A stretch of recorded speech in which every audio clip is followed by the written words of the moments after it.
नमस्कार, आप देख रहे हैं एनएमएफ न्यूज में आपके साथ शबनम। बंगाल में महिला डॉक्टर के साथ हुई दरिंदगी की घटना पर बंगाल से लेकर बाहर तक बवाल मचा हुआ है। आरोपी ने कैसे डॉक्टर को मौत के घाट उतारा, पॉलीग्राफी टेस्ट में भयंकर खुलासा हो गया है, जिसके बाद जांच की आंच कॉलेज के प्रिंसिपल से लेकर तमाम लोगों तक पहुंच रही है। इस मुद्दे पर जहां एक और सियासत कर ममता बनर्जी फंस गई हैं, वहीं दूसरी तरफ कपिल सिब्बल ने घिनौना बयान देकर अपनी फजीहत करवा ली है। ऐसा क्या हुआ कि ममता के साथ साथ कपिल सिब्बल भी बयान देकर बुरी तरह फंस गए? चलिए विस्तार से बताते हैं। दरअसल कपिल सिब्बल ने सुप्रीम कोर्ट बार एसोसिएशन के अध्यक्ष के तौर पर एक प्रस्ताव जारी किया था। प्रस्ताव में उन्होंने कोलकाता के आरजीकर मेडिकल कॉलेज में हुई रेप की घटना को बड़ी बीमारी बताया था। एक बेटी की आबरू को लूटकर उसकी सांसों को रोक दिया गया, उसके लाखों सपनों को दरिंदगी दिखाकर चकनाचूर कर दिया गया। इस बेटी के माँ बाप इंसाफ के लिए खून के आंसू बहा रहे हैं और कपिल सिब्बल जैसे नेता इस घटना को बड़ी बीमारी बताकर कहीं ना कहीं आरोपी को बचाने का काम कर रहे हैं। लेकिन कपिल सिब्बल को इस तरह का बयान देना इतना महंगा पड़ गया कि वकीलों ने उनके खिलाफ मोर्चा ही खोल दिया। सुप्रीम कोर्ट बार एसोसिएशन के पूर्व अध्यक्ष आदित्य अग्रवाल ने कपिल सिब्बल को पत्र लिखा है और कपिल सिब्बल को माफी मांगने की मांग कर डाली है।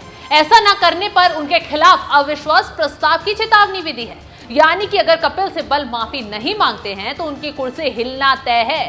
बार एसोसिएशन के अध्यक्ष पद उनसे छिन सकता है। अग्रवाल ने अपने पत्र में साफ साफ लिखा, कपिल सिब्बल द्वारा जारी प्रस्ताव सुप्रीम कोर्ट बार एसोसिएशन की एग्जीक्यूटिव कमेटी द्वारा अप्रूव नहीं था। इस तरह से ये प्रस्ताव अवैध है। कपिल सिब्बल ने अपने पद का दुरुपयोग किया है।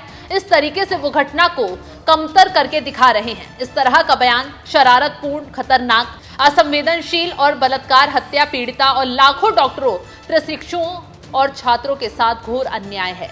ये लोग अभी भी विरोध प्रदर्शन कर रहे हैं और सुरक्षित कामकाज माहौल की मांग कर रहे हैं। तो ऐसे में कपिल सिब्बल इस प्रस्ताव को वापस लें और 72 घंटे के अंदर सार्वजनिक रूप से माफी मांगे। ऐसा नहीं करने पर सिब्बल के खिलाफ अविश्वास प्रस्ताव लाया जाएगा। तो कपिल सिब्बल की कुर्सी अब खतरे में पड़ती हुई दिखाई दे रही है और अगर उन्होंने अपने प्रस्ताव पर माफी नहीं मांगी तो कोर्ट में ही कपिल सिब्बल बुरी तरह फंस जाएंगे, क्योंकि जिस तरीके की टिप्पणी कपिल सिब्बल की ओर से की गई है वो वाकई चौंकाने वाली है। बेशक वो ये कहने की कोशिश कर रहे थे कि रेप की घटनाओं को अंजाम देने वाले लोग मानसिक रूप से बीमार होते हैं, लेकिन उनका बयान कहीं ना कहीं कोलकाता की घटना को सॉफ्ट करना था। बता दें कि कपिल सिब्बल ही नहीं, इस घटना पर ममता बनर्जी भी लगातार राजनीति कर रही हैं, चारों तरफ से फंस गई हैं। खुद के राज्य में घटना हुई और मैडम साहिबा उल्टा प्रदर्शन करने उतर आए। सवाल तो यही उठ रहा है कि आखिर वो किसके खिलाफ प्रदर्शन कर रही हैं? ऐसे में ममता बनर्जी पीएम मोदी को चिट्ठी लिखने भी बैठ गई हैं।